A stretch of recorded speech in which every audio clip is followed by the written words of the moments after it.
चेहरे पे मुस्कान स्वाभाविक है। हालांकि सिर्फ भारतीय जनता पार्टी का कार्यकर्ता होने के नाते नहीं, कहीं न कहीं बंगाल में जिस प्रकार से लगातार 15 सालों से एक गुंडागर्दी का माहौल था, लगातार वहां पे सिविलाइजेशन पे अटैक था, लगातार वहां पे कल्चर पे अटैक था, भ्रष्टाचार था, कोई वहां पे आम जो जनमानस था वो सुरक्षित नहीं था।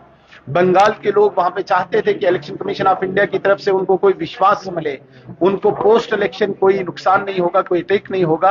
और जब इलेक्शन कमीशन ऑफ इंडिया ने ये निश्चित किया कि चुनाव के बाद भी किसी भी बंगाल के व्यक्ति को कोई नुकसान नहीं होगा, तो उन्होंने सिविलाइजेशन के विरुद्ध जो प्रहार था, उन्होंने भ्रष्टाचार के विरुद्ध, उन्होंने अराजकता के विरुद्ध वोट देके भारतीय जनता पार्टी को क्लियर मेजॉरिटी दी है। हालांकि मैं इस बात को भी मानता हूं कि अभी ट्रेंड्स हैं, अभी रुझान है, 2-3 बजे तक पिक्चर क्लियर होगी, लेकिन ट्रेंड संकेत दे रहे हैं कि ममता बनर्जी आप चले जाइए, आपको बंगाल ने नकारा है।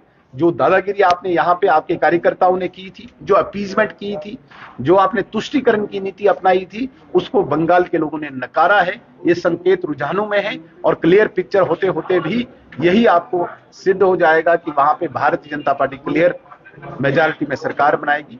जहां तक असम की बात है, असम तो हम पहले ही कह चुके थे कि वहां पे लंबे अरसे से वहां पे टेररिज्म देखा है बंगाल के लोगों ने, वहां पे डेवलपमेंट नाम की चीज नहीं थी। तो कहीं न कहीं पिछले 10 सालों में नरेंद्र मोदी जी के नेतृत्व में असम ने चहुमुखी विकास किया है, असम में टेररिज्म जीरो कर दिया है। और यही वजह है कि आज तीसरी बार असम में भारतीय जनता पार्टी हैट्रिक मारेगी।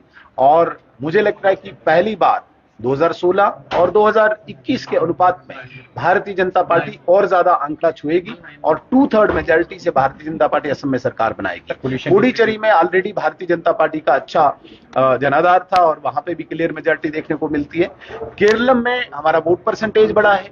तमिलनाडु में कहीं न कहीं उन पारंपरिक पार्टियों को, उन ट्रेडिशनल पार्टीज को जिन्होंने एक मोनोपोली वहां पे पैदा करके रखी हुई थी, उनको भी आज एक अचानक सडन राजनीति में आए हुए एक कलाकार, एक एक्टर, मुझे लगता है शायद उनकी पार्टी ने आज सबको पछाड़ दिया है।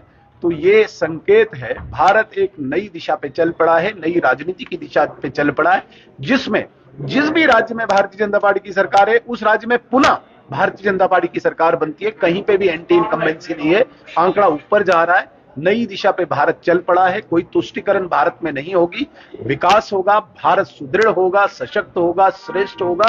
इसी कल्पना से भारतीय जनता पार्टी इन राज्यों में चुनाव में उतरी। कोलिशन की स्थिति आती है तो क्या तैयार है? नहीं, ये तो मैं बहुत छोटा व्यक्ति हूं, ये कोलिशन या वहां पे किस प्रकार की टीम कॉन्स्टिट्यूट होगी, मुख्यमंत्री बनना, it is all up to the parliamentary board of Bharatiya Janata party. वो डिसाइड करते हैं, वो बैठेंगे। हम छोटे से कार्यकर्ता हैं, हम ग्राउंड पे काम करने वाले हैं, ये डिसीजन हम नहीं ले सकते।